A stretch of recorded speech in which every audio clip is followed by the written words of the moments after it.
500 से ज़ायद कैडेट्स हैं वाना कैडेट कॉलेज में, लेकिन अल्हम्दुलिल्लाह वो सब के सब महफूज हैं और जो वहाँ पर दहशतगर्द हैं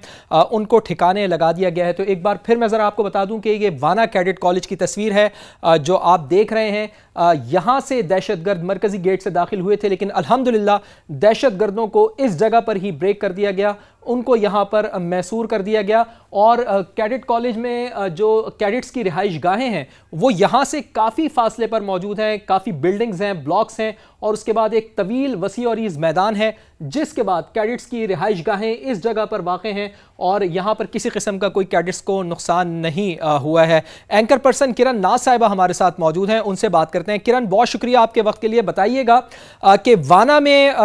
तमाम तर कैडेट्स अल्हम्दुलिल्लाह महफूज हैं, दहशत गर्दों का जो हमला है उसको बुज़दिलाना वार जो किया गया था उसको नाकाम बना दिया गया है। और कुछ इस जगह के बारे में अगर आपके पास डिटेल्स हो तो काइंडली हमारे नाज़रीन के साथ शेयर कीजिए। बहुत शुक्रिया आपका फवाद। सबसे पहले तो ये जो सिचुएशन इस वक्त पाकिस्तान में बन रही है, वाना में हमला हुआ, फिर उसके बाद अभी हम कचहरी में हमला देख रहे हैं, तो इस तरह के हमलों का अंदाजा हमें उसी वक्त हो गया था जिस वक्त DGISPR की बड़ी इंपॉर्टेंट प्रेस ब्रीफिंग थी और उसमें उन्होंने बताया था कि इंडिया एक बार फिर इस तरह की प्लानिंग्स कर रहा है। लेकिन अगर आप पाकिस्तान की जिम्मेदाराना रिपोर्टिंग की अगर आप यहाँ पर बात करें तो जब ये हमला हुआ या कचहरी में हमला हुआ या वाना कैडेट कॉलेज में हमला हुआ, तो ऐसा नहीं हुआ कि पहलगाम के हमले के 12 मिनट के बाद ही टीवी के ऊपर खबरें चलना शुरू हो गई कि पाकिस्तान ने ये हमला करवा दिया है, या कल न्यू दिल्ली में होने वाले हमले के विदिन 7 मिनट्स ही ये नहीं हुआ कि फौरन ही पाकिस्तान के ऊपर इल्जामात लगाना शुरू कर दिए गए, बल्कि कंप्लीट इसके ऊपर तहकीकात हुई हैं, वीडियो एविडेंस जारी किए गए हैं जिसमें बताया गया है कि कौन से वो दहशतगर्द थे, किस तरह से वो वाना कैडेट कॉलेज के अंदर दाखिल हो रहे थे। उसकी न सिर्फ वीडियो फुटेजेस सामने लाई गई बल्कि उनके जो नंबर मोबाइल फोन जो वो इस्तेमाल कर रहे थे उनको भी ट्रेस किया गया और उससे भी ये मालूम हुआ कि किस तरह से ये दहशतगर्द, ये फितनाउल खवारिज, ये फितनाउल हिंदुस्तान अफगानिस्तान में राबते में थे और फिर ये दहशतगर्दी की कार्रवाई कर रहे थे। अभी क्लियर करने की कोशिश की जा रही है, लेकिन आप जो बता रहे थे वो बिल्कुल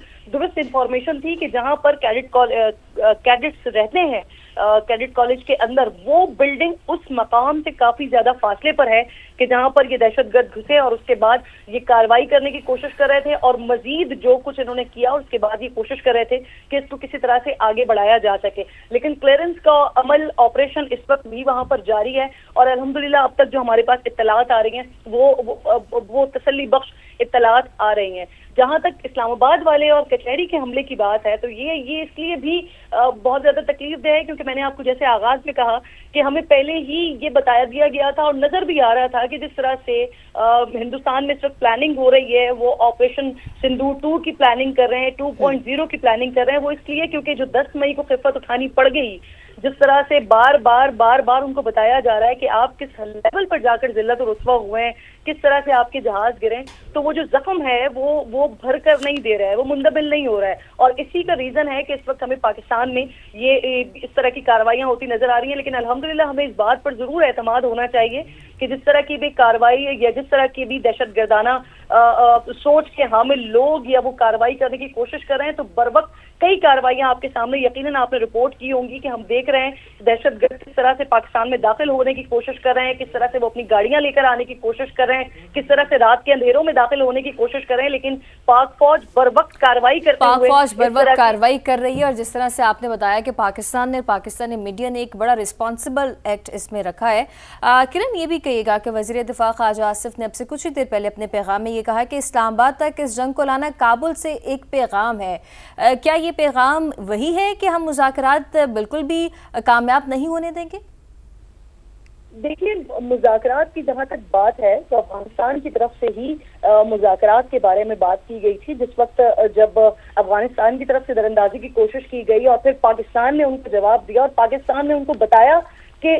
जितना आप कर सकते थे आप उतना कीजिए, उससे ज्यादा बढ़ने की कोशिश करेंगे तो फिर आपके साथ क्या किया जाएगा, पाकिस्तान ने बड़ा वाज़ेह तौर पर बता दिया था। जब पाकिस्तान ने उनको बताया तो फिर वो रोते गाते उन दोस्तों के पास पहुंचे जो पाकिस्तान के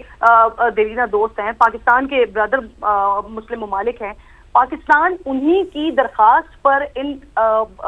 टॉक्स में गया था। पहला दौर हुआ, दूसरा दौर हुआ और पाकिस्तान ने अपना सिर्फ और सिर्फ 1 पॉइंट एजेंडा रखा कि आपकी सॉइल हमारे खिलाफ इस्तेमाल नहीं होगी। आप जो भी कार्रवाई करें टीटीपी के लिए, आप विजिबल, वेरीफाइबल और इफेक्टिव कार्रवाइयां करें। ये वो पाकिस्तान का 1 पॉइंट एजेंडा था जिसे पाकिस्तान लेकर गया। और फिर ख्वाजा आसिफ का आपने तस्करा किया, उन्होंने पहले भी बताया कि जब पहले दौर में जहां ख्वाजा आसिफ साहब खुद भी मौजूद थे, वहां जो अफगान तालिबान का डेलीगेशन मौजूद था उनका इंटरम सेटअप का, वो खुद इस बात को मानने के लिए तैयार थे कि जी हाँ वहां पर ये सब कुछ हो रहा है, लेकिन राइटिंग में देने को तैयार नहीं थे, लिखने के लिए वो ये तैयार नहीं थे। क्योंकि अगर वो लिख देते, वो राइटिंग में दे देते, तो ये इस बात की सनद हो जाती कि जो पाकिस्तान कह रहा है वो बिल्कुल दुरुस्त मौक़िफ़ कह रहा है, पाकिस्तान की बात बिल्कुल दुरुस्त है। आपको याद होगा कि जिस वक्त दोनों तरफ से स्टेटमेंट्स चल रहे थे, उस वक्त एक स्टेटमेंट अफगान तालिबान का जो पूरी सेटअप है उनकी तरफ से दिया गया था कि हम जो है वो इस्लामाबाद को निशाना बनाएंगे। तो ख्वाजा आसिफ साहब जो बात कर रहे हैं ये उसी तनाजुर में शायद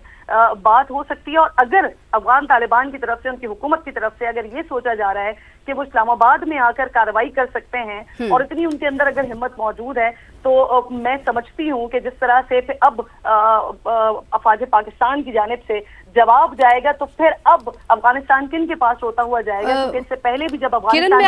आपकी बात को आगे बढ़ाना चाहूंगी। हमने देखा कि पाकिस्तान ने, जिस तरह से आपने भी कहा है, हमेशा अमन की बात की है, लेकिन भारत हो या फिर मैं कहूंगी अफगानिस्तान के भारत का कोई आलाकार और भारत जिसकी पुष्टपनाही कर रहा है, मैं कहूंगी कि ये सब जो है ये जंग की हमेशा बात करते हैं। आपने ऑपरेशन सिंदूर का भी कहा कि वो नाकाम हुआ, उसमें इतना बुखला गया कि उसने ये तक बयान दे दिया है कि ऑपरेशन सिंदूर 2 जो है उसकी तैयारी कर रहा है। मैं चाहूंगी कि पाकिस्तान में आर्मी ने, पाक फौज ने किस तरह से मौसर अंदाज में इन तमाम चीज़ों का जवाब दिया, ऑपरेशनल रिस्पॉन्स के हवाले से, फौरी जंगी तैयारी के हवाले से किस तरह से मजबूत अपने सिस्टम को बनाया, और आने वाले वक्तों में इसका किस तरह से खात्मा मुमकिन होगा, इस पर भी रोशनी डालिएगा। जी बिल्कुल, अभी हमने कल देखा और आज जिसका एक सिलसिला और एक कड़ी चल रही है, क्योंकि बहुत ज्यादा इसके ऊपर बात की जा रही थी कि मुख्तलिफ किस्म की राय हमारे सामने आ रही थी जो तरामीम हुई हैं। तो जब इन तरामीम के ऊपर हमने पढ़ा या हमने बात की या हमने उन रेलिवेंट लोगों से डिस्कशन करने की कोशिश की कि जो हमें बता सकें कि इस वक्त जो नई चीजें हो रही हैं वो क्यों हो रही हैं, तो हमें यही बताया गया कि ये जो मॉडल है ये पाकिस्तान में एक तो पहली दफा नहीं लेकर आया जा रहा है, ये बाकी कंट्रीज में भी मॉडल है। और ये इसी वजह से है कि फोर्सेस के अंदर एक हार्मनी क्रिएट की जाए। और अब क्योंकि जो जंगे हैं, जो वॉर है, उसका एक सिस्टम या उसका तरीकाकार अब तब्दील हो गया है। 10 मई की जंग में जो जंग हुई, जो पाकिस्तान ने जिस तरह से जवाब दिया, उसमें हम चाहे हम अबलाग के साइड पे देखें, चाहे हम आसमानों में देखें, चाहे हम जमीन में देखें, पाकिस्तान ने जिस तरह से मौसर जवाब दिया और जिस तरह से भारत को पीछे धकेला कि भारत बाकायदा इस बात पर आ गया कि वो ऑपरेशन 2 की तरफ जा रहा है। क्योंकि अगर जो कामयाब होता है उसको दोबारा किसी ऑपरेशन की तरफ जाने की जरूरत नहीं होती, वो अपना काम कामयाबी के साथ कर चुका होता है। और पाकिस्तान ने अपना काम कामयाबी से न सिर्फ किया बल्कि उनको ये भी बता दिया कि अब अगर आपने दोबारा खुदा ना खास्ता, बिल्कुल ऐसे ही है किरण, आपने बिल्कुल दुरुस्त फरमाया कि जब एक में कामयाबी हासिल हो जाए तो फिर क्या जरूरत है कि उसका दूसरा वर्जन तैयार किया जाए। आपका